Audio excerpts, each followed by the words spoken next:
영화 상영 때보다 지불 시간에 훨씬 더 관객분들이 많은 것 같은데요. 예, 먼저 감독님, 배우님 인사 말씀부터 들어보겠습니다. 감독님 먼저 인사 말씀 부탁드리겠습니다. 아까 저축구하는 계실 분부터 살짝 오신 것 같아요. 감사합니다. 네, 반갑습니다. 네, 배우님. 네, 안녕하세요. 저는 이준기고요. 오늘 이렇게 죄송합니다. 재밌는 시간이셨죠? 네! 감동적이고 훈훈한 시간이셨길 바라면서 저도 오늘 감회가 새롭습니다. 아무튼 마지막까지 즐거운 시간 되시길 바라겠습니다. 감사합니다. 예, 제가 감독님과 배우님께 질문 드리고요. 그동안 얘기할 동안 관객분들 질문하실 거 생각해 보시면 그때 가서 질문하시면 되겠습니다. 일단 10주년이니까요. 먼저 이 질문 드려야 될 것 같거든요. 10주년. 물론 얘기 들어보니까 이제 왕의 남자 같은 경우는 매년 팬들께서 이런 자리를 마련해 주셨다고 하는데요. 그 10주년은 또 남다를 것 같은데요. 감독님 어떠세요? 10주년 소감이?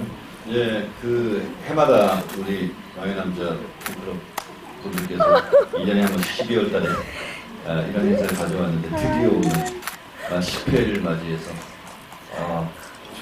축하드리겠습니다. 감사합니다. 예, 배우님도 같은 질문 드려보세요.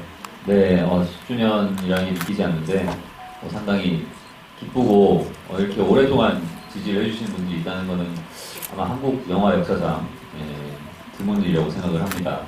그래서 너무 기쁘고 감개무량하고 앞으로도 10년 더 후에 이렇게 즐겁게 더 만날 수 있도록 서로 노력했으면 좋겠고, 오늘 10주년 보시면서 추억 많이 하셨을 텐데 저도 많이 옛날 생각나고 감독님한테 혼났던 시간도 생각나고 주눅 들었던 그 시간도 생각나고 또 찬란했던 천만 돌파의 시간도 생각나고 여러 가지로 많이 감회가 새롭네요. 아무튼 함께는 추억을 만들어가서 상당히 기쁘고 앞으로도 잘 부탁드리겠습니다.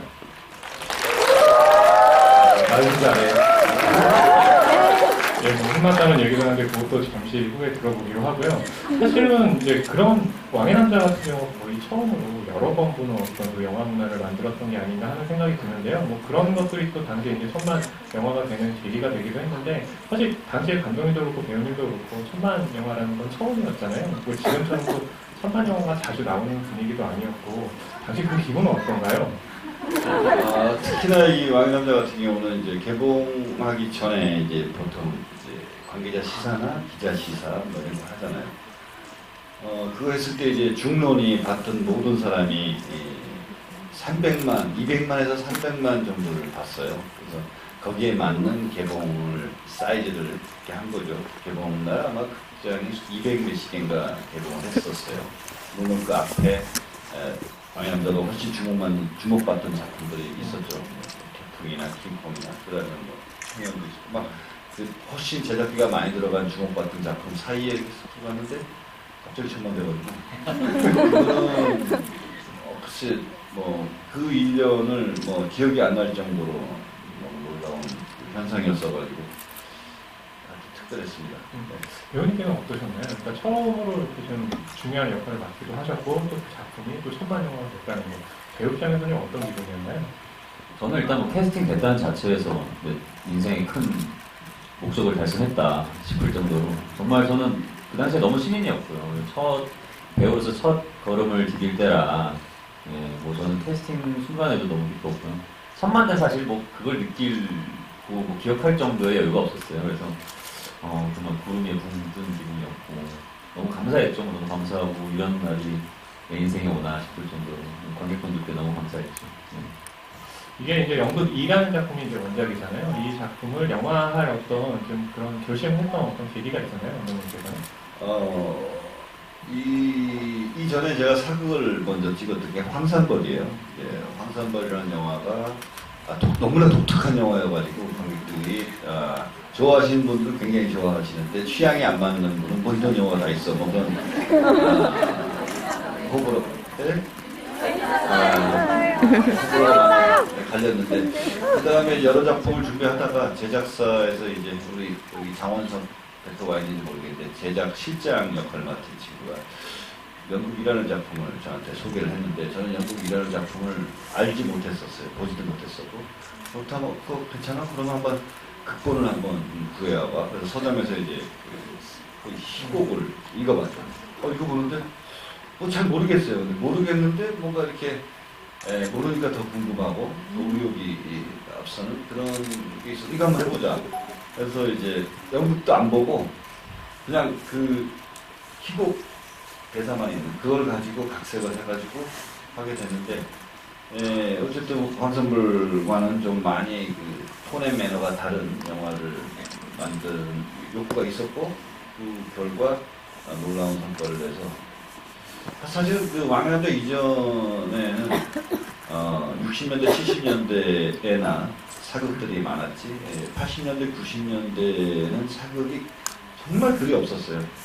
없었는데 어쨌든 왕양남자의 어떤 놀랄만한 그 스코어가 그것이 기폭제가 됐는지 그 이후로 지속적으로 사극이 양산된다는 것은 우리나라 역사 안에 있었던 많은 이야기들이 이제서야 대중들과 만나게 되는 큰 계기점을 가졌다는 점 하나만으로도 보람이 있다라고 생각하고 있습니다. 이규미 배우님께 이제 질문 드리겠는데요. 사실 이제 오디션을 보셨잖아요. 예전에 우리 TV 프로그램에 나와서 목숨을 걸고 임했다라고 이제 말씀을 하시기도 하셨는데요. 그 오디션 과정에 대해서 좀 설명 부탁드릴게요.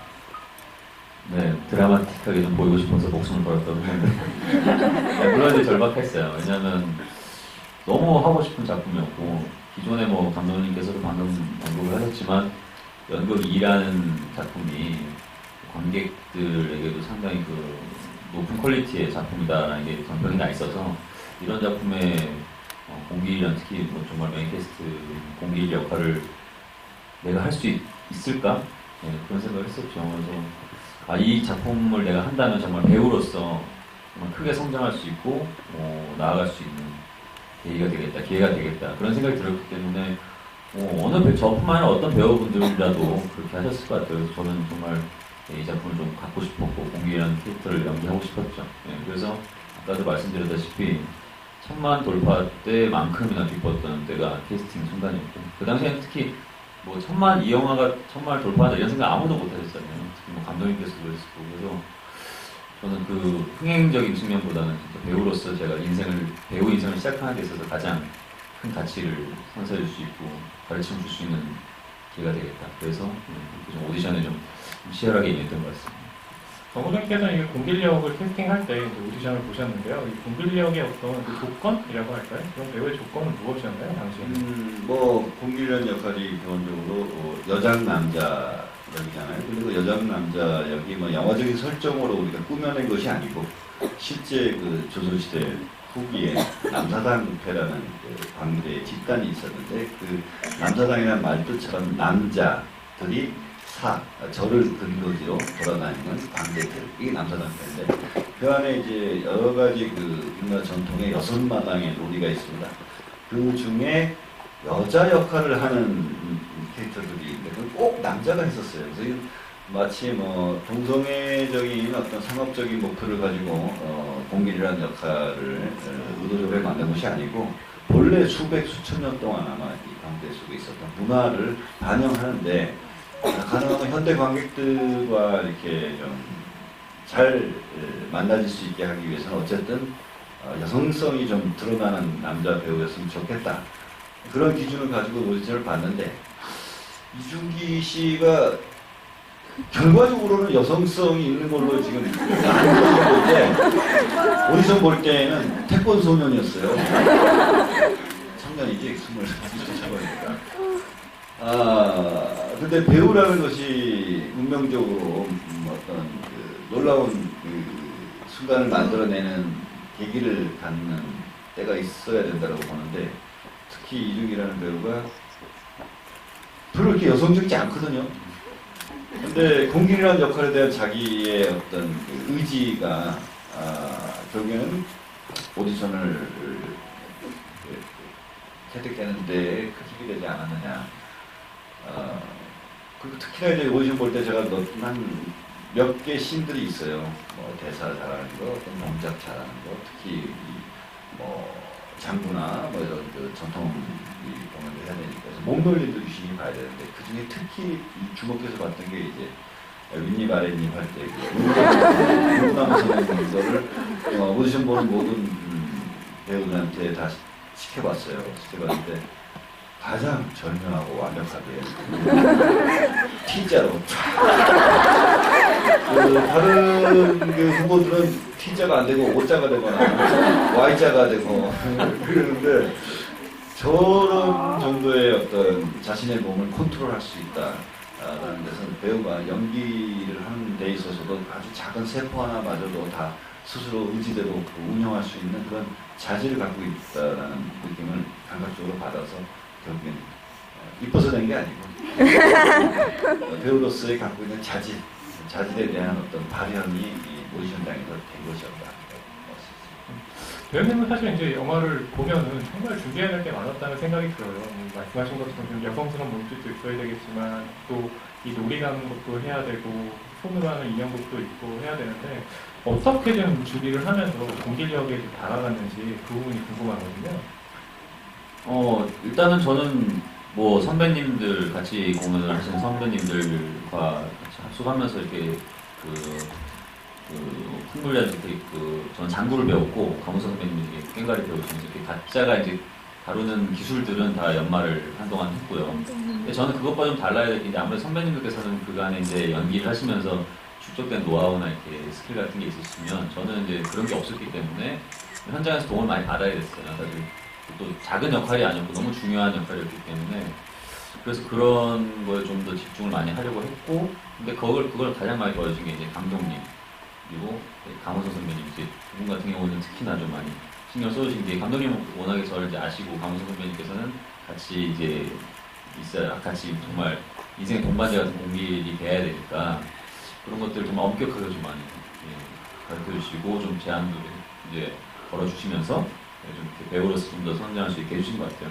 당시에 뭐 생각나는 게 여러 가지가 있지만 현장에서 무조건 선배님들 옆에 붙어가지고 아까도 말씀하셨다시피 뭐 태권 소년이 안 나오게 정말로 내 안에 갖고 있는 정말 여성성 이런 것들이 약간 중성의 느낌에서 정말 매혹적으로 그려질 수 있게 그런 것들에 좀 더 많이 좀 집중했던 것 같아요. 그 외적으로는 많이 좀 도움을 많이 받았죠. 현장에서 정말 많은 스태프분들, 감독님 그리고 우리 배우분들께 정말 지금 생각해도 너무 감사드려요. 너무 집중할 수 있게 잘 봐주셨어요. 감독님 말씀 중에 이제 그런 얘기 하셨잖아요. 이제 동성애적인 코드 말씀하셨는데 지금은 뭐 이렇게 좀 브로맨스라고 해서 많이 나오긴 하지만 당시에는 굉장히 좀 어떻게 보면 파격적인 접근이라고 해도 됐을 텐데 그런 것들이 좀 이야기하기에 그 당시에 좀 맞았다고 생각을 하시나요? 사실은 맞았다라고 이렇게 확신을 가지고 진행하는 것이 아니라 항상 의심을 하고 염려를 하고 불안하고 왜냐하면 뭐든지 처음 가는 길은 첫 발을 디딜 때 이 발밑에 이 얼음이 깨질지에 대한 불안감이 있잖아요. 그래서 찍는 그 순간에도 과연 이거 너무 심한 거 아니야? 라는 느낌의 장면이 굳이 무슨 어떤 행위를 해서가 아니라 그 씬의 분위기, 앞뒤의 심리 상황 이런 것들이 굉장히 동성애적인 것을 많이 전달하는 것 같은 의도가 막 보이는 걸 좀 심한 거 아니야? 뭐 이런 느낌들을 많이 받게 되는 씬들이 있었고 그래서 이제 표현의 수위의 문제에 대해서 신경을 많이 썼죠. 둘이 같이 누워있을 때도 이렇게 한 사람은 요쪽을 보고 있고 한 사람은 이쪽을 보고 있고 이런 만약에 정말 뭐 우리가 브로맨스를 가까이 보여주려고 서로 마주보고 누워야 되는데 굳이 다른 시선하고 굳이 또 덮어주고 돌아서면 이런 그 미세한 동작들이라든가 뭐 또 연산이 공길과 둘만의 시간을 가질 때 앉는 위치도 가능하면 마주 앉게 하고 절대 같은 공간 안에 있으나 다른 존재라는 것이 같이 팽팽한 긴장으로 이어지게끔 하는 미세한 인물의 위치, 동작, 시선 그런 것들이 거부감이 최대한 안 들게. 하지만 서로가 생각하는 마음에 대해서는 전달이 되게 이 중간선을 맞추는 게 굉장히 어려웠지만 워낙 뭐 감우성 씨나 뭐 정진영 씨나 준기 씨나 그것을 하모니가 기가 막히게 맞았던 것 같아요. 하모니. 네.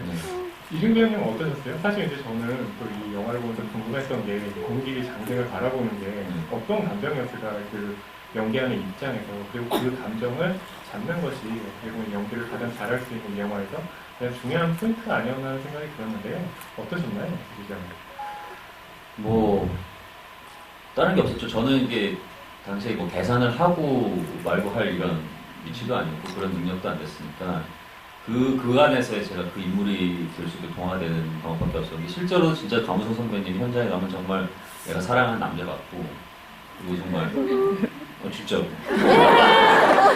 정말 되게 기대고 싶고 어떨 때는 내가 또 보다듬고 안아주고 싶고 이럴 정도의 느낌이 들 정도가 됐죠. 그런 것들이 일단 기본적으로 제가 이준기라는 자신을 이렇게 좀 멀리 내버릴 수 있는 그런 과정들 그런 것들을 하고 나서 역할에 몰입을 하다 보니까 좀 가능했던 것 같고요. 물론 지금 생각해봐도 100이면 100%를 더 할 수 있었을 텐데라는 아쉬움은 있지만 그래도 그런 것들이 어느 정도 몰입이 됐던 것 같아요. 현장에 가면은 그만큼 집중할 수 있게끔 특히 감우성 선배님과 정재영 선배님 같은 경우는 정말 그게 몰입할 수 있게끔 도와주셨어요.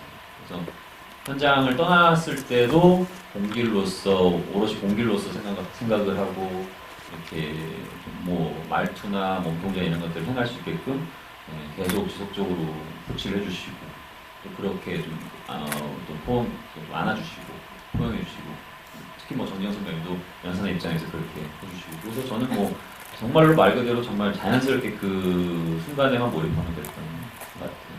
그래서 아까도 말씀드렸지만 좀 감사한 마음이죠. 근데 아까 그런 얘기 하셨잖아요. 감독님한테 많이 혼났다고. 그런데 감독님 어떤 부분에서 그렇게 많이 이준규 형을 혼내신 건가요?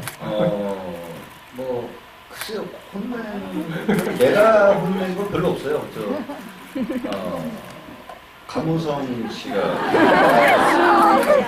사전에 그러니까 준기 씨는 잘 모를지 모르겠지만 제작진 입장에서는 상당히 불안한 선택이었고요. 그 경험이 없는 신인 배우를 오디션을 뽑아서 가장 중요한 주인공으로 전면으로 내세운다는 것은 너무나 위험한 선택인데 같이 작업을 하는 감우성 씨나 정진영 씨도 똑같이 느꼈을 거라는 거죠. 그러면 나는 감우성 씨한테 제가 미션을 줬어요. 현장에서 공기를 죽이고 살리는 것은 장생해 봅시다. 어쩔 수 없다. 감독이 아무리 얘기를 한들 카메라 앞에서 서로 마주보고 연기를 하는 상대 배우와 교감이 맞지 않으면 우린 다 망한다. 하고 이제 감우성 씨한테 이제 공을 넘긴 거지. 공기를 넘긴 거야. 공을 넘긴 감우성 씨는 이제 어쨌든 준기가 죽으면 나도 죽는 거다. 공길이 죽으면 나도 죽는 장생도 죽으니까 영화의 연기적인 면에서. 그 다음에 이제 연산한테 가면은 장생하고 연산하고 공길하고 셋이 있는 씬이 거의 없어요. 이렇게 둘이니까 이렇게 둘이 있지. 그래서 또 정진영한테 제가 또 숙제를 줬죠. 공길이 연기 잘못하면 네 책임이다. 그러니까 둘이서 서로 이제 공 하나를 놓고 이걸 드리블을 해야 되는데 이 장생이 막 그 축구장에서 공을 잡아가지고 드리블을 하고 가다가 패스를 이제 연산한테 탁 하고 연산이 탁 잡아주고 또 드리블을 하다 공이었다고. 이 스타 플레이어가 운동장에서 이 공을 아주 잘 드리블해서 안전한 자리에 골을 시킨 거죠. 결국엔 촬영장에서 감독님께서는 뒷짐지고 계셨던. 이제 준기는 모르게 준기한테 할 얘기 있으면 이제 장생한테 얘기하고 이렇게 아주 여우같이. 왜냐면 그 젊은 신인 배우가 가뜩이나 주눅이 많이 들어있는데 주눅이 든다고 혼을 내면은 그것이 더 부작용이 나기 때문에 주로 이제 같이 맞담배 피고 막 이제 놀자고 하면서 하되 이제 진짜 중요한 얘기는 또 이제 그 주변의 선배들이 잘 어우러질 수 있게끔 하는데 모두가 잘 동참을 해가지고 그래서 잘 나온 것 같아요. 그럼 배우님께서는 첫 촬영에 어떤 장면인지 좀 기억이 나시는지 궁금하고요. 그리고 이게 하면서 공길이라는 이제 역할이 이제 나에게 들어왔다. 배우들은 이제 그런 그 경험들을 많이 얘기하시는데 그 부분도 같이 설명 부탁드릴게요. 지금 과거로 잠깐 돌아갔다 와가지고 정신이 없네요. 첫촬영 날이 지금 기억이 가물가물한데 혹시 저 줄타기 하던 줄타기 예, 쳤어요. 그죠? 거기서 제가 장구 서식 예. 그씬 전에 정말로 긴장을 많이 해가지고 전날에 막 탈도 났었고 그리고 탈난 걸 또 알리면 또 괜히 그 신인의 여린 마음에 중간 잘리면 어떡하지 탈도 났었고 아니 너무 이렇게 또 중요한 씬이었어요. 그래서 거기서 제가 정말로 공길에게 매혹적인 장구를 이렇게 돌면서 계속 치면서 이렇게 그 왜 탈 이렇게 걷는 씬 있잖아요. 그 매혹적인 모습을 그려내야 되는데 갑자기 이렇게 긴장도 있고 몸이 뻣뻣하니까 이거 어떡하나 하고 정말 뭐 정신이 없이 지나간 날이었던 것 같아요. 진짜 여기서 내가 잘 보이지 않으면 공길로서 관객분들께 이렇게 다가설 수 없고 충분히 이렇게 이해시키지 못할 텐데라는 겁도 많이 들었고 겁도 많이 났었고 그래서 상당히 좀 그날 기억은 정말 하루 종일 아무것도 뭐 먹고 싶은 것도 없을 정도로 스트레스가 많이 받았던 것 같아요. 그리고 또 공길이라는 이제 캐릭터가 드디어 이제 나에게 들어왔다 하는 어떤 지점이 있었다면 또 어떤 좀 장면에서 그랬는지 그것도 궁금하거든요.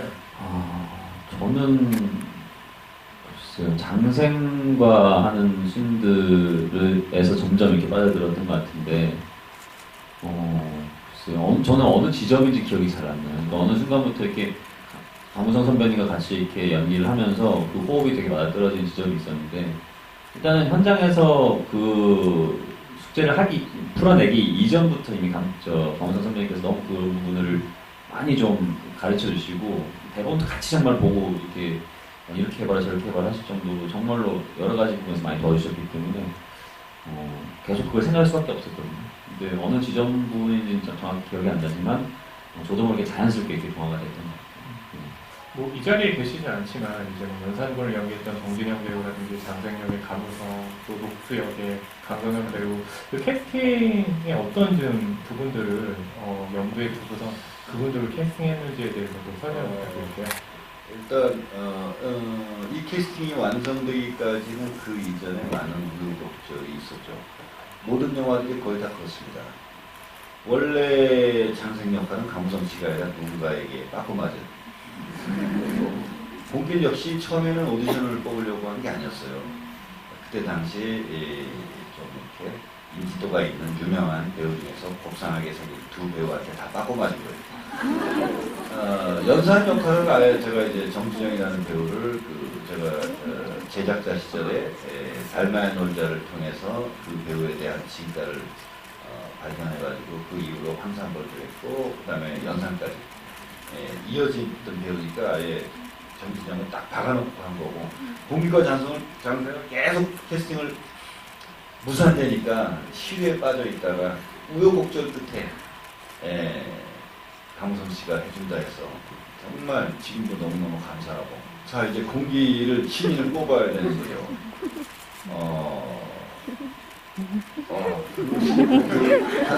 어떻게 하냐면 오디션 하는 게 감독이 다 볼 수는 없으니까 수많은 사람들 이제 조감독들이 많이 봐서 이렇게 1차, 2차, 3차 계속 올라와요. 그러면 마지막 전에는 이제 몇 명이 더 있죠. 그때부터 보기 시작하고 최종 마지막에서 는 3명인가 5명인가 기억이 잘 안 나는데 최종 멤버를 오디션 볼 때는 제가 여기 있고 여기 강호선 있고 저기 정기정 있고 또 제작자 있고 4명이서 오디션을 보는 거예요. 살 떨리는 거지. 혼이 다 빠져나갈 정도로. 신인 배우들이 이제 각자 자기가 준비해온 거를 꽤 많이 했을 거야. 30분 줬을 걸, 한 사람당. 숨 막히는 순간이죠. 뭐 1명 나가고, 2명 나가고, 3명 나가고, 나중에 막 의견을 모으고 하다가 이제 최종적으로, 이준기 씨가 된 거죠. 이미 오디션 오는 동안에 어디다 빠져서 올라오는 거죠. 그 2, 30분 동안 어떤 것들을 했는지 기억이 나세요? 아니 가진 걸 다 보여줘야 되니까 일단 그 준비된 다이얼로그가 있고요. 준비된 그 씬들이 있고 다 대사가 있고 그리고 거기에서 이제 아 진짜 이거 단언컨대 진짜 어떻게 이런 오디션이 있을까 싶을 정도로 그게 또 상상해서 와야 돼요. 그래서 상상해서 어떤 그림을 그리실지 모르는 상황에서 그걸 그려내야 되니까 뭐 아까 말씀하셨던 다리 걸린 것부터 해서 뭐 이게 뭐 제가 그때 막 레인보우 동작 그 약간 덤블링하는 것도 있고 그래서 약간 이렇게 살판 노름이라 살판으로 덤블링하고 이런 것들 있잖아요. 그런 것들이 있으니까 그런 것도 보여드려야 되고 여러 가지 다 보여드리는데 그러면서 대사도 치고 해야 되고 중간중간에 이런 포인트에서 어떤 동작을 취하면 더 재밌겠다 이렇게 해서 준비를 해가고 근데 상대 같이 경쟁하는 친구들은 어떤 걸 준비할까 이런 것들을 상상하면서 그 주에 일주일 3차 오디션 전에 일주일 정도 시간이 있었는데 그때 막 장구 연습부터 하고 막 그 연습실 가가지고 덤블링 매일 연습하고 머리도 박고 막 몸 일단 신체는 기본적으로 다 잘 써야 된다. 광대 노름 해야 되니까. 그리고 뭐 연기도 정말로 잘해야 된다. 그래서 그때 도지원 선배님께 따로 연락을 드려서 그 다이얼로그를 그대로 읽어드리고 도지원 선배님께 여자가 이렇게 대사를 치면 어떨지 좀 말씀 좀 해달라고 해서 도지원 선배님 주무시는 가운데도 그걸 열심히 연기를 해주셨고 통화할 때 이게 얼마나 웃겠어요. 주무시는데 같이 전화가 오고 후배가 또 다이얼로그 읽어달라니까 또 열심히 읽어주시고 그래서 여성적으로 하면 이렇구나 해서 그것도 제가 하는 거와 적점을 찾아서 좀 해보고 그렇게 열심히 좀 준비를 해갔어요. 정말 전쟁이었죠. 전쟁. 그래서 3차가 끝나고 나서 다 얼이 다 빠졌어요. 아 이제 끝났다. 정말 뽑혔으면 좋겠는데 근데 저는 솔직히 좀 느낌은 좀 왔던 게 제가 그 다리에 이렇게 쫙 걸렸을 때 이게 감독님 표정이 이상해요. 진짜 강우성 선배님만 웃음을 엄청 참고 계시고 다 감독님 다 터지셨어요. 다 정지영 선배님 막 뒤로 넘어가시려고 그래서 아 솔직히 이 부분은 내가 다른 경쟁자보다는 월등히 낫잖아요. 솔직히 야 이거 근데 근데 강우성 선배님 표정이 썩 좋지가 않으셨었는데 아 그래도 장생 역할의 강우성 선배님이신데 가능할까 이랬고 저녁 때쯤에 연락이 왔죠. 조감독님한테 연락이 와서 술이나 한잔 하자고 하신다. 그때 진짜 정말 기뻐서 눈물을 흘렸거든요. 전화 통화 받고 울었던 게 처음인 것 같아요. 인생을 성공한 기분 상당히 기뻤어요. 정말 말로 뭐 어떻게 표현할 수 없을 만큼. 그래도 사실은 그게 인생의 어떤 전환점 같은 계기였던 거잖아요. 그렇기 때문에 확실히 좀 더 인상 깊었을 것 같은데 그 얘기를 하니까 많이들 좋아하시네요. 그래서 이 여세를 몰아서 관객분들 질문을 받아보도록 하겠습니다. 선수를 주시면 가장 먼저 들었으니까요. 질문 많이 드릴 테니까요. 먼저 앞에 좀 받고 또 질문 받아보도록 하겠습니다. 다시 한 번만 들어주시면 감사합니다. 감독님 최근 산호에서도 그렇고 먼저 말씀하셨던 한사월도 그렇고 감독님 영화에서는 그 다뤄지는 역사 속 실존 인물이 저희가 생각하는 그 인물과 접근하는 방식이 좀 다르다고 많이 생각을 하는데요. 감독님이 실존 인물 다룰 때 중요하게 생각하시는 부분이 뭔지 궁금합니다. 이거 포괄적인 질문이어서 일단 우리가 역사 속에 기록돼 있거나 아니면 의뢰이 그럴 것이라고 통념적으로 생각하는 것과 다르게 생각해야 한다라고 저는 믿어요. 역사 속에 그 분을 제가 만난 적이 없고 저뿐이 아니라 그 영화를 보는 관객도 아무도 만난 적이 없는데 항상 우리는 역사 속에서 어떤 몇 가지의 이미지만 가지고 똑같은 상을 이렇게 그려요. 그것이 이순신장이고 누가 됐든. 근데 그도 그 당시를 살 때는 저나 여러분 같은 그저 평범한 사람이었을 것이다. 아주 평범한 사람으로 만들고 싶어요. 항상. 근데 단 그 시대에 그 사람이 처해 있던 상황이 극단적인 상황이어서 아주 특별한 선택을 하고 어떤 특출한 행동을 해서 역사 속에 좀 이름이 남는 존재가 된 것이지 그가 그 역사 속에 이름에 남기기 위한 존재를 위해서 태어나거나 그걸 준비했던 사람은 아니다. 그냥 우리와 같은 똑같은 사람인데 그 시대에 그를 맞이한 순간에 그의 선택이었을 뿐이다. 이렇게 좀 접근해요. 그러니까 이제 이미 그분이 역사 속에서 해놓은 어떤 것을 미리 결과를 상상하신 분들이 이제 제 역사 속에서 그래도 인물을 보게 되면 저거는 뭐 아니지 않나 하는 그런 의구점을 많이 갖는 것은 당연하다고 생각합니다. 네, 아무튼 질문 받았습니다. 예, 아까 이쪽에 계신 분 먼저 받아볼게요. 안경 쓰시고 뒤에 먼저 받고 앞에 받아보겠습니다. 나는 반갑고요. 얼마 전에 사도에서도 마지막에 정수가 유아인 씨가 부채가 나왔었잖아요. 거기서도 부채가 나왔고 여기 왕의 남자도 10년 전에 부채가 나와서 마지막에 좀 던지지 않나요? 부채의 의미가 뭔지 굉장히 궁금했거든요. 그래서 좀 말씀해 주세요. 저 의미의 정의는 저는 이렇게 갖고 있어요. 의미는 만드는 사람의 의지에서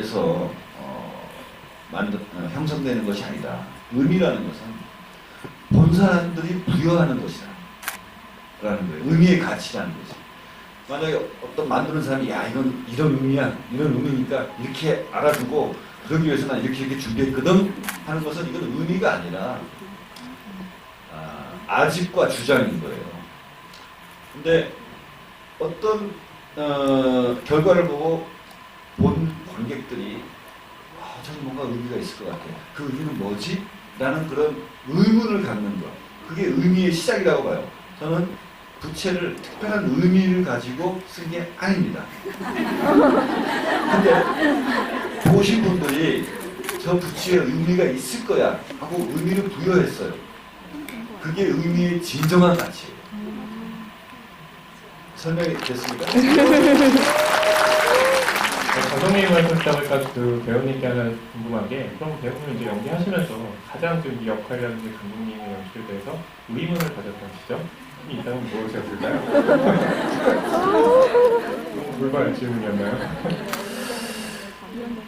아니요, 저는 그런 의문은 가진 적이 없지만 다만 이제 되게 당황했던 건 이제 정지영 선배님과 저도 모르게 이렇게 된 적이 있는데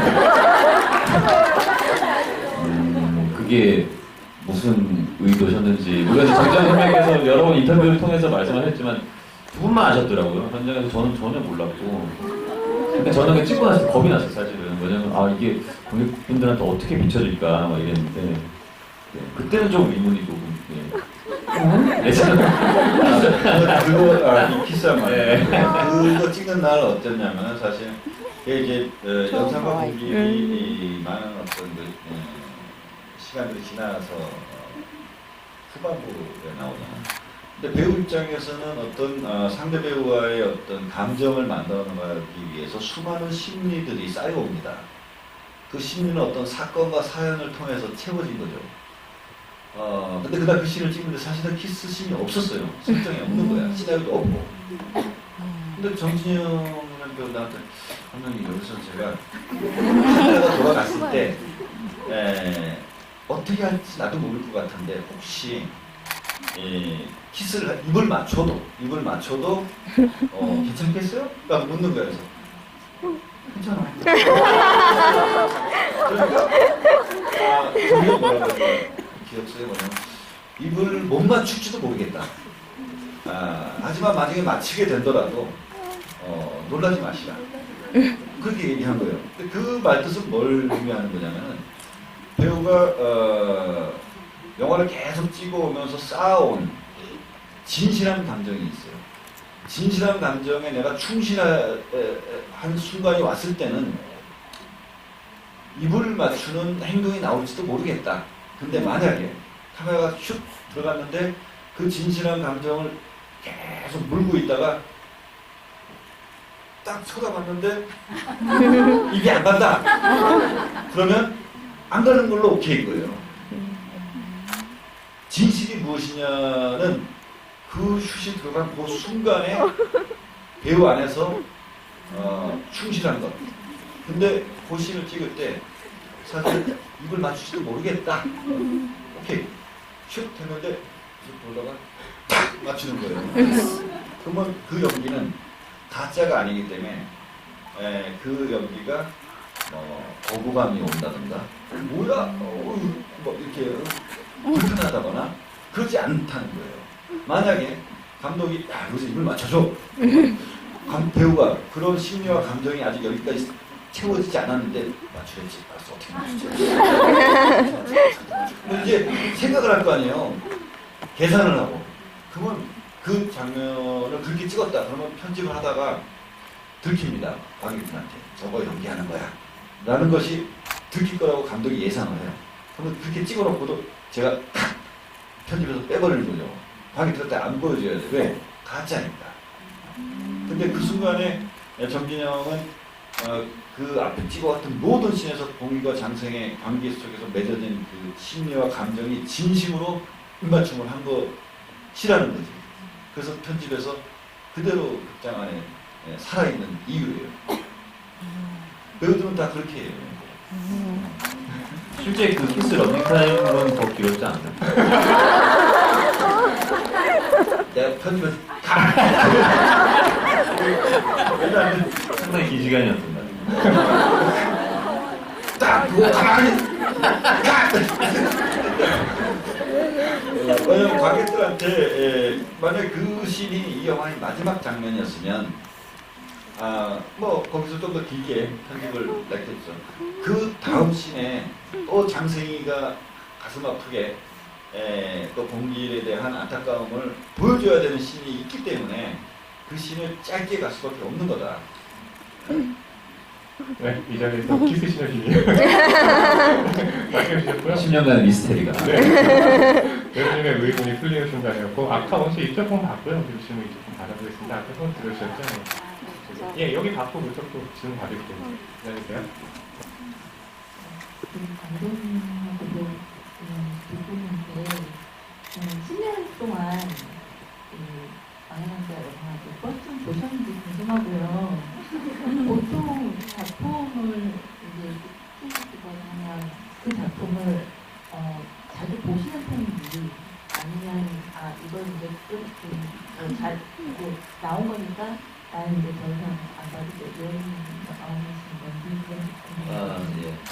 예. 저는 안 보는 편이에요. 심지어 어느 정도 안 보냐면 왕의남자 그때 개봉하고 또 시상하고 난 다음에 한 번인가 봤나 하고 지금까지 안 봤어요. 그러니까 10년 동안 안 본 거죠. TV에서 자주 하잖아요. 그래요. 라디오 스타 하고 있어. 이거 항상 뭐라고 있는 하면 제가 질문을 생각하고 있고 막 먹고 생각하고 막 확 꺼버려요. 왜 그러냐면은 뭐 제 성격이겠지만은 멋있게 비유하자면 만약 화가가 그림을 그렸어요. 그 그림을 전시회에 이제 전시했습니다. 근데 콜렉터가 와가지고 그 그림을 사갔어요. 그러면 그 그림이 화가 거예요. 콜렉터 거예요. 콜렉터 거예요. 왜냐면 그 화가 그 그림을 다시 전시하려면 콜렉터한테 가서 돈 주고 사와야 돼. 저는 이제 영화를 항상 그렇게 생각하는 게 만들 때는 감독 것이라고 말할 수 있죠. 제가 선택을 하니까. 하지만 만들고 나면은 저는 제 거라고 생각해본 적이 한 번도 없어요. 지금까지. 그래서 왕의남자뿐만 아니라 그 뒤에 영화들도 다 저는 안 봐요. 왜? 이미 극장에 갔고 관객들의 마음속에 갔고 그리고 또 다 간직하고 계시면 들고 난 그 다음 영화를 찍는 그 다음 영화의 주인이어야지 지나간 영화의 주인을 붙잡고 있다는 것은 굉장히 그 퇴행적인 태도다. 창작자는 절대 지나간 영화를 지가 거울 보고 쳐다보는 그런 거는 하지 말자. 전 제 신조입니다.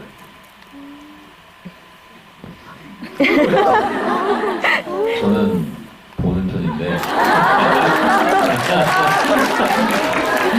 그게 이제 그러니까 제가 뭐 매너리즘에 빠져서 그런 게 아니라 저는 좀 반대로 이제 배우 입장이다 보니까 좀 특히 왕의 남자 같은 경우는 물론 이제 찾아서 본다기보다는 좀 기회가 되면 좀 봐요. 왜냐하면 이제 당시에 가장 내가 처음으로 초심으로 연기를 시작했던 때 그리고 그 당시 현장의 기억들이 상당히 지금도 많은 가르침을 주는 기억들이에요. 그래서 지금 계속 이제 활동을 하면서 저도 되게 나태해질 때가 있고 배우가 또 명확하다 보니까 자꾸 스킬에 의존하게 되고 현장에서도 막 이렇게 눈구렁이처럼 막 변할 때가 있거든요. 그러면 그럴 때 가장 되게 좀 정형화된 연기가 나오고 제가 관객분들이나 특히 시청자분들한테 이해를 못 시켜드리는 새로운 좀 이렇게 크리에이티브한 모습들을 보여드릴 것 같아서 상당히 고민을 하는데 그럴 때마다 한 번씩 이렇게 정화 차원에서 리프레시 차원에서 보기도 하고요. 많이 예전에 내 모습에서 좀 배우는 것들이 있어요. 아 나는 저 당시에 저런 마음가짐으로 작품을 대했는데 지금은 난 너무 뭔가 좀 찌들어 있지 않나 이런 생각들도 하게 되고요. 그리고 그 시절부터 지금 제가 해온 작품들을 쭉 보면서도 그때그때마다 저한테 주는 정말 좋은 자극들이 있거든요. 그런 것들을 항상 상기하고 새로운 작업에 들어갈 때 좀 더 도움이 되게끔 하는 편이에요. 그래서 좋은 것 같고 왕의 남자는 특히나 그런 면에서는 저한테 가장 큰 보물과도 같은 작품이죠. 네. 직접 좀 받고 있다가 질문 드릴게요. 네, 지금 폰한 번만 다시 들어주시면 마이크 가져다 드릴게요. 네, 여기 다섯 분 직접 드릴게요. 추석 때 보고 나서 10주년 사랑을 다시 보니까 몰랐던 부분도 알게 됐는데요. 지금 감독님 말씀하신 부분을 제가 들으면서 공길이라는 캐릭터가 장생이라는 사람과 영상국을 대할 때의 그 표현력에 대해서 저는 차이점이 있었다고 생각해요. 장생과 만났을 때는 장생에게 약간 수동적으로 끌려가는 입장이었고 사랑이라는 관점에서 그 일종의 전후의 부분도 있었다고 생각하거든요. 같은 그 집단에서 그걸 이제 받아들이는 관객이 해석의 여지도 다양하게 있다고 하니까요. 그런 식으로 수동적으로 장생에게 끌려가던 분들이 약간 어깨도 뭐 움츠러든 상태고 약간 자신감이 없었다고 할 때 그게 이제 둘이 진행되는 동안에 연산을 만나면서 공길이라는 캐릭터가 표현을 당하기만 하다가 내가 이제 상대방을 감싸는 표현력을 더 키웠다고 생각하거든요. 그래서 아까 그 키스신 말씀하실 때도 그 연산이 갑자기 그렇게 하게 된 거는 약간 성모가리아처럼 그런 이렇게 모성애를 저는 느꼈다고 보거든요. 맞아요. 그런 맞습니다. 가는 건 아니고요. 그건 굉장히 의도된 거예요. 저는 그 부분을 캐치를 할 때 약간 배우님의 그 연기 보는 시선이 본인이 이제 자세가 어떻다고 했는데요. 약간 지금 어깨가 갑자기 높아지고 그런 단단함을 연습학에서 보일 때 하지만 되게 권력을 탐내기 때문에 단단한 건 아니고 이 사람을 약간 어떤 그 결핍의 부분에서 너무나 정확하게 보여주세요. 그런 대상이 없어도 저 약간 그 완성이 반어공이라는 그 상태에서 장생은 눈이 가려지고 공기는 다시 태어나서 뭐가 되고 싶으냐 아니 강대해야 될 거라는 말을 할 때 가장 그 신분이 낮지만 다시 이제 그 신분을 꿈꾼다는 게 이게 완성이 된다고 생각하거든요. 그 반어공 상태에서 그게 저희는 그 캐릭터가 죽었다고 생각하지만 그냥 어떤 열린 결말 상태에서 그게 장생을 초반에 만났을 때 우리는 단순히 살아가기만 하고 사라졌다고 했을 때 별로 이제 충격적으로 저는 그게 한편으로는 그것을 수도 있지만 질문이 아니고 왜 해설을 멋있어. 너무나 옳은 말씀만 하시니까 계속 듣게 되네. 끄덕여지네요, 고개가. 아, 맞죠. 촬영 질문은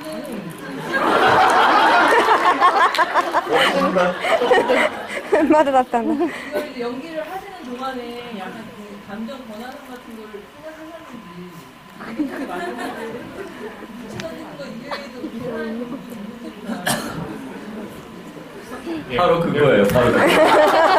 아니, 뭐, 답을 다 말해놓고 말하려면 그거예요, 그거. 뭐, 잘 느끼셨으니까 저는 연기를 잘했네요. 감독님께서도 연출을 너무 잘 하신 거고. 네. 완벽하네요. 너무 좋아요. 여기 올라와서 해설하시니까 앞으로 더 말씀을 하시죠.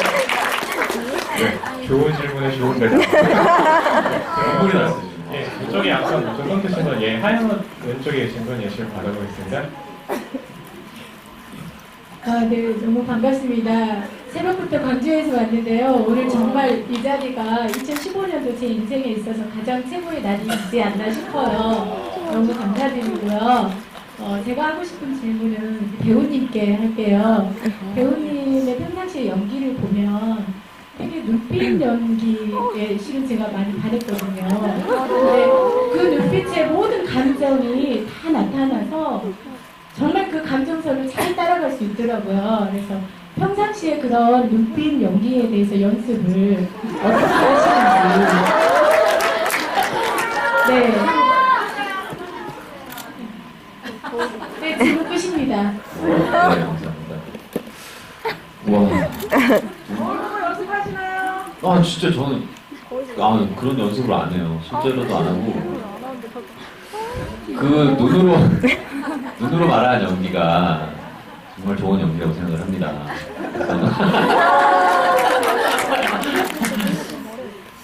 아, 네, 감사합니다. 극찬이네요. 얼마 전에 제가 잠깐 외국 갔다 왔잖아요. 그 감독님도 처음에 제 작품들을 보는데 영화 작품보다 사실 드라마 작품이 많아서 사실 한 번에 경축돼서 보기가 쉽지가 않아서 드라마를 다 다운을 받으셔서 보셨대요. 근데 그분께서 어차피 한국말도 못 알아듣고 너무 기니까 영화를 많이 하지 그랬냐 할 정도로 2시간 이렇게 압축돼서 연기를 보고 싶은데 안 되니까 그걸 다 다운을 받아서 보셨다고 그러더라고요. 근데 그때 방법이 다른 건 다 어차피 이걸 다 볼 수가 없으니까 그 시간 한 20시간 넘게 무음으로 다 음악이나 어떤 제 대사나 이런 걸 다 끄고 표정들로만 이어지는 걸 보시면서 느꼈고요. 자랑이에요.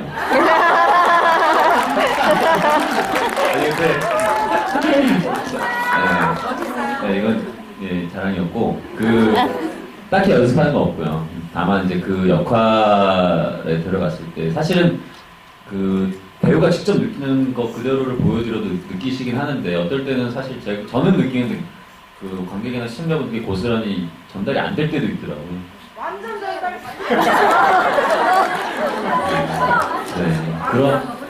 하여튼 그런 것들 많이 제가 생각은 많이 하는 것 같아요. 그래서 여러 번 제가 개인적으로 다양하게 감정들을 표현할 때 있어서 어떤 심리 상태를 가지고 제가 보여줄 수 있을까? 그것도 상당히 좀 되게 지리하게 되게 좀 길게 부진하게 보여주면 그 시간에 순식간에 몰입을 하시기 쉽지는 않잖아요. 그래서 짧은 시간에 하는 법을 계속 연구하기도 하고 몰입하다 보니까 자연스럽게 나오는 것 같은데 어떻게 설명을 드릴 수가 없네요. 아무튼 감사합니다.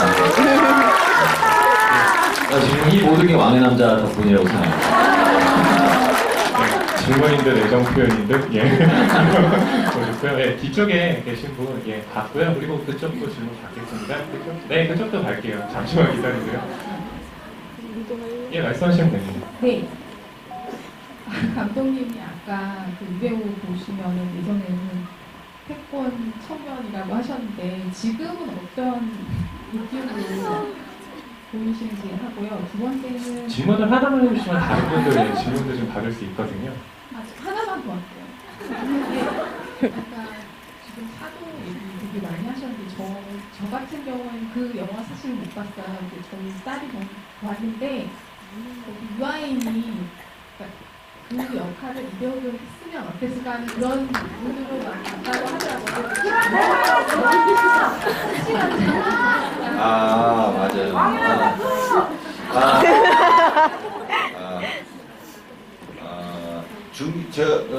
오랜만에 봤는데요. 똑같아요. 오늘 10년이 지났으니 30대가 훌쩍 넘었는데 30대가 훌쩍 넘었어요. 근데 똑같아요. 그러니까 물론 이제 연기적 경험은 훨씬 더 노련해졌고 출중해졌고 미국 영화에 나올 정도로 인정받고 그런 건 뭐 다 아시니까. 하지만 사람 준비로 봤을 때는 10년 전에 지금 같이 앉아 있는 느낌이 10년의 세월이 그냥 딱 없어져 버리는 그런 느낌이 그대로 지금 바뀌었습니다. 그리고 유아인 같은 경우는 사실 제가 이제 제 이름이 또 이제 여러분 많이 알려져 있는 감독이라서 만약에 사도 역할에 이준기를 쓰면요 관객들은요 계속 공기랑 겹쳐가지고 몰입이 안 될 거예요. 아니요. 아유,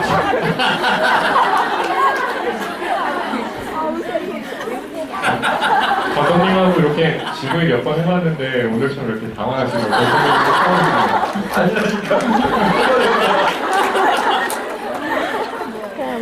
아니 겹치거든요 이게. 아니면 언젠가 감독님께서 또 이종기 배우님 캐스팅해서 작품 하나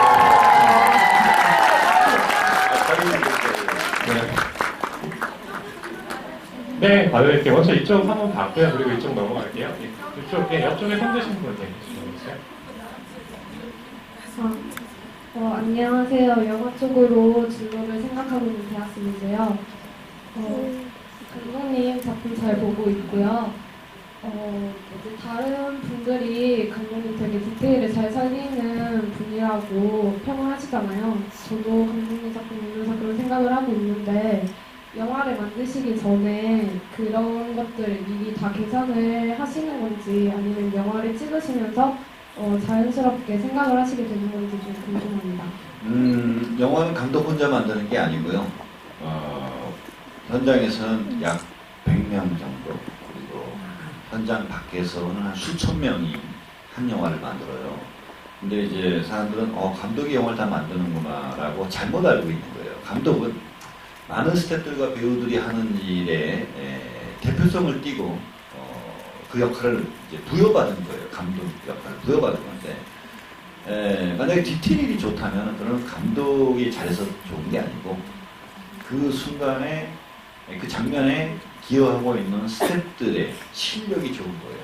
그리고 또 하나 연기의 심리나 감정이 정말 미세하게 잘 전달될 정도로 디테일이 좋다. 그것은 배우가 그만큼 잘 준비해 와서 상대 배우가 앙상블이 너무 잘 맞았기 때문에 나온 디테일이지 감독이 계산해서 여기서는 이런 심리로 이런 감정을 디테일하게 이렇게 디렉션하는 감독 거의 없어요.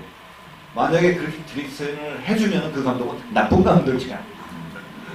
배우가 갖고 있는 지질, 그 순간에 느끼는 공기, 그 순간 앞에 마주서고 있는 배우의 눈빛, 그리고 자기가 오랜 시간 준비해왔던 나만의 어떤 연기적 감정, 이런 것들이 서로 배려를 통해서 잘 살릴 수 있게끔 밀고 나갔던 그 두 배우의 몫이고, 그 배우가 하고 있는 옷, 의상, 등장, 미술, 세트, 조명, 카메라, 수많은 파트들이 스태프들이 미세하게 그걸 잘 살렸기 때문에 제 영화뿐만 아니라 다른 영화에서도 그런 디테일한 것들을 발견했었다는 것은 스태프와 배우의 실력입니다. 단 감독은 그렇게 할 수 있게끔 이렇게 응원을 하고 칭찬을 하고 화이팅을 외치는 거고, 그게 이제 제가 그걸 잘해요. 제가 그걸 잘하고 어떤 이제 감독은 막 그렇게 못하게 막 방해를 하고 막 가끔 있냐? 그럼요, 있어요. 진짜 있어요. 선전하고 계십니다. 스태프가 배우들이 잘하는 걸 방해하는 감독도 가끔 있어요. 있어요. 진짜 있어요. 저는 방해 안 해요. 그래서 감독 일을 한다거나 아니면 영화 일을 하신다면 이것은 반드시 협업입니다. 공동 작업이고. 그리고 과거 사회에서는 개인이 잘하면은 인정받을 수 있는 시대도 있었어요. 근데 미래 사회나 현재 사회는 개인 혼자서 잘해서 인정받을 수 있는 길은 단 하나도 없습니다. 모든 일이 영화뿐이 아니에요. 그래서 반드시 상대방 같이 일하는 사람의 말을 경청을 하고, 이 경청이 얼마나 어려운 거냐면 대부분 우리가 말다툼 할 때 그러잖아요. 상대방이 뭐라고 말하는데 그건 안 듣고 그 다음에 내가 무슨 말을 해야지만 계속 생각하고 있는 그런 사람 많죠 여기. 있어요 없어요? 많은데 아마. 그러니까 그런 사람은 절대 성공 못합니다. 경청을 해야 돼요. 내 생각이 중요한 만큼 상대방의 생각이 중요하다는 것을 먼저 내가 실천할 때만이 그 사람이 내 생각을 인정하고 내 말을 들어준다. 이게 배우 연기가 딱 그래요. 연기 잘하는 배우들은요, 다 뭐냐면 상대방의 대사와 상대방의 눈빛과 상대방의 손짓, 발짓, 어깨, 요걸 무지하게 관찰을 많이 해서 거기에 내가 리액션을 하는 거예요. 반응을 하는 거예요. 너무 자연스러운 거야. 근데 상대방의 연기 보지 않고 난 이렇게 할 거야, 저렇게 멋있게 보일 거야 하는 그 배우는 준비처럼 안 되는 거예요. 네, 마지막 질문 하나만 저쪽에서 받아볼게요. 네, 소리 질러 질문 받아볼게요. 이쪽에 있습니다. 아, 죄송합니다. 저희가 시간이 다 돼가지고 질문을 많이 받을 수가 없어서요. 아, 죄송합니다. 아까부터 손 들었는데 이제 질문을 고생 많으십니다. 예, 감사합니다. 예, 저도 두 분께 여쭤볼 게 있는데 각각 한 가지씩은요. 우선 감독님께 여쭤볼게요.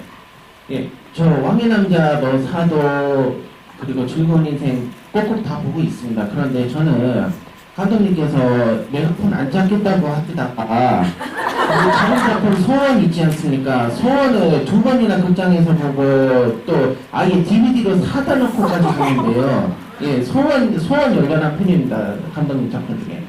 소원을 제 생각에는 꼭 진짜 그 메가폰 안 잡으셨으면 제 생각에도 후회하셨을 작품 같은데 어떤 계기로 소원을 메가폰을 꼭 그 2년 만에 다시 잡게 되셨는지 궁금하고요. 그리고 미국 가서 이준기 씨 찍은 레지던트 이블 6죠. 언제쯤 볼 수 있나요? 축하합니다. 소원을 사랑해주셔서 정말 감사하는데 사실 제가 이제 보기보다 굉장히 그 경거망동한 인간이에요. 말을 좀 함부로 합니다. 뭐 실수를 너무 많이 해가지고 여기 뭐 말 실수 안 하는 사람 한 사람만 손 들어봐요. 없죠? 제 말이 좀 많아요. 그래서 말 실수 안 하는 방법은 딱 하나입니다. 말하면 모든 말의 반은 실수예요. 저 말이 많이 해야 되는 직업이잖아요, 직업이.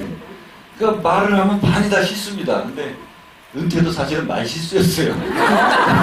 근데 그 은퇴하게 된 것도 뭐냐면 이게 배려심 때문에 내가 지금 말 실수한 건데 평양성 현장에 기자들이 한 80명 정도가 왔는데 기자들이 현장에서 막 질문을 하잖아요. 그럼 배우들은 사실 함부로 대답을 잘 못해요. 왜냐면은 함부로 했다가는 요새 인터넷이 이게 바로 기사가 올라가면 구조수에 오르니까 조심해서 하잖아요. 근데 손님을 기자들 80명 왔는데 배우들이 너무 거기 재미있는 배우가 별로 없어요. 뭐 정진영 이분 지금 구리구리한 배우들만 있으니까 기사 거리가 없으니까 기자들이 계속 질문을 안 멈추는 거야. 그래서 이제 내가 이제 괜히 후기를 부렸지. 이 영화 안 되면 내가 이 영화 망하면 나 은퇴합니다. 그렇게 한 번 했는데 그게 바로 올라가서 진짜 이제 안 되면 은퇴하게 생겼어요. 근데 진짜 안 됐어. 그때 한 말 실수 책임지더라고. 은퇴를 했는데 여러 이제 제작사나 여러 투자사에서 자꾸 시나리오가 들어와요. 은퇴하는 영화 해달라고. 근데 계속 빠꾸를 했죠. 나 은퇴했다. 근데 뭐 또 성의를 보여야 되니까 읽어야 되지 않습니까? 근데 한 40몇 개를 다 던졌는데 소원이나 신으라고 들어왔어요. 근데 그걸 딱 봤는데 보다 울어가지고 거절을 해야 되는데 이 거절하면 미안할 것 같아. 이걸 영화 내가 거절하면 내가 미안할 것 같아. 그래서 한 거예요. 미안합니다. 이런 이야기를 받았는데 내가 나는 이래버리면은 막 죄지는 거 같고 막 할 수 없이 했어요. 할 수 없이.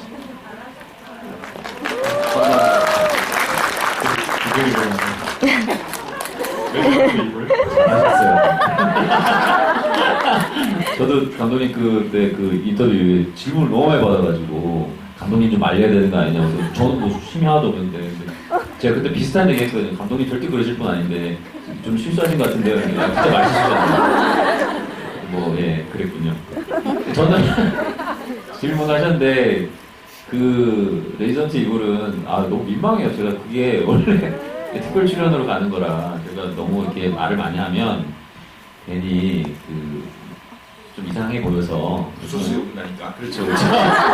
실수가 또 될 수 있고 저는 이렇게 좋은 의미에서 이렇게 감독님께서 초청을 해주셨고 특별 출연으로 해서 내 나름의 정말 가치 있는 시간을 잘 보낸 것 같고 아마 관객분들께 재밌을 것 같고요. 재미를 드릴 수 있을 것 같고 네, 그 정도만 해서 원래 이게 서프라이즈로 좀 하려고 그랬는데 갑자기 밀라 양께서 갑자기 올리시는 바람에 그렇게 됐습니다. 아무튼 재밌게 봐주시고 개봉일은 네 2017년 중에 찾아뵐 건데 예, 헐리우드 영화라 그런지 되게 기네요. 찍어놓고 1년을 더 작업을 하는지 모르겠지. 지금 중국 먼 것 같아서요. 네, 되게 민망하니까 그거는 그냥 재밌게 봐주셨으면 좋겠어요. 네. 저희가 시간이 다 돼가지고요. 그래서 이제 마지막 말씀 듣고 마무리해야 되거든요. 죄송합니다.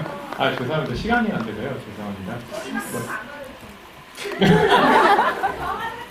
예, 알겠습니다. 하나만 지금 가겠습니다. 목소리가 장난하는 게 크니까 마이크 없어져요. 우리 배우님 그때 왕의 남자 하셨을 때 맨 처음에 표장수 주셨잖아요. 그때 허리라인이 너무 예뻤다고. 허리라인을 어떻게 만드셨는지 그래가지고 너무 질문하기 싫고요. 그 허리 매트랑과 예뻤거든요. 그거 어떻게 관리하시는지 알고 구지가 있죠.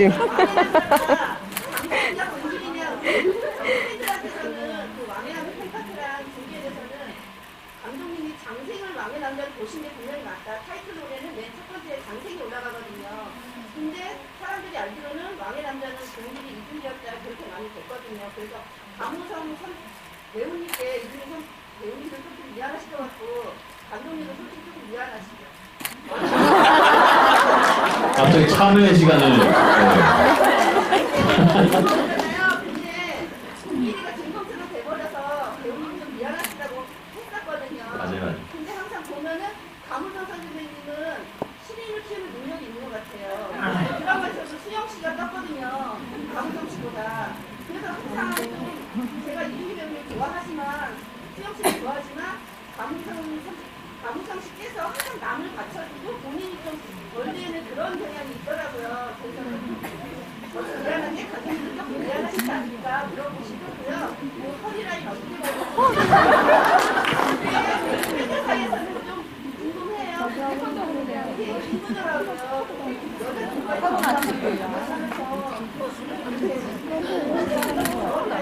사고 난 거죠? 사고 났어요. 사고 났어요. 사고 났어요.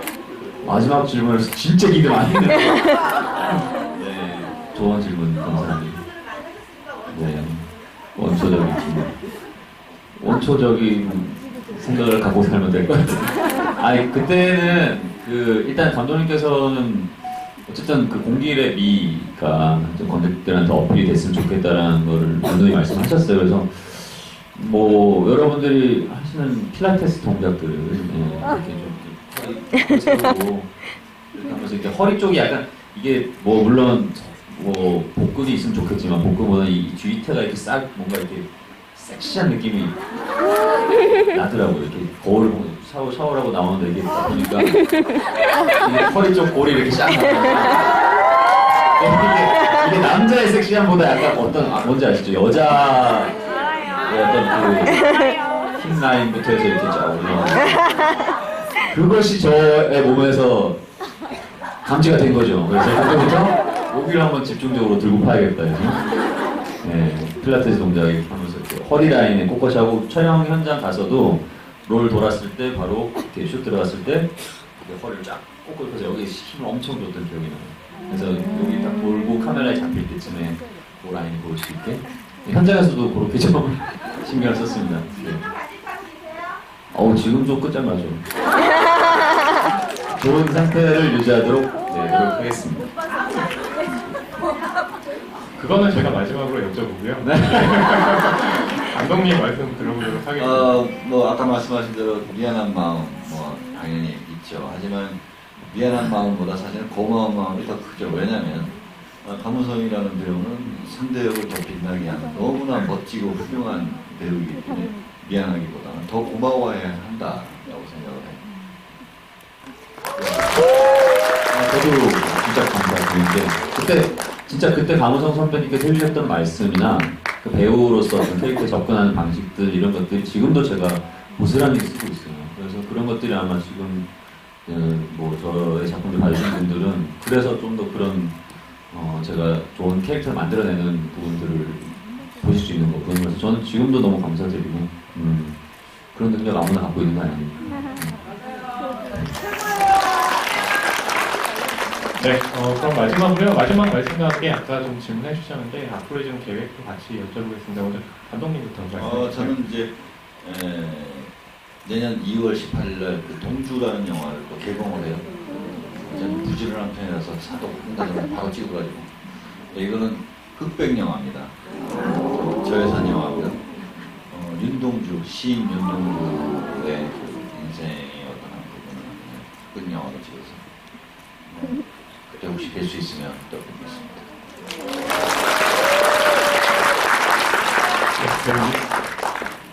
저는 다음 작품 감독님과 함께 하고 싶습니다만 싶습니다만 언젠가 하게 될 것 같고 그 다음 작품은 지금 저는 아직 뭐 확정을 못 짓고 있어서 아무튼 되면 말씀을 드릴 거고 곧 최근에는 뭐 아시다시피 작품 촬영 잘 끝내고 와서 지금 다음 차기작 선정에 좀 고심을 하고 있어요. 손처럼 일해주세요. 그걸 손처럼 일하고 싶은데 그게 안 되네요. 네, 아무튼 올해는 이제 그래도 나름 새 작품 해서요. 올해는 이렇게 끝나고 내년 초부터 또 열심히 또 일을 할 생각입니다.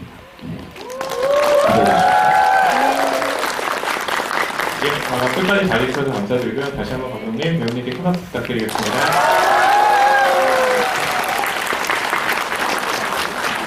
건강하세요. 메리 크리스마스.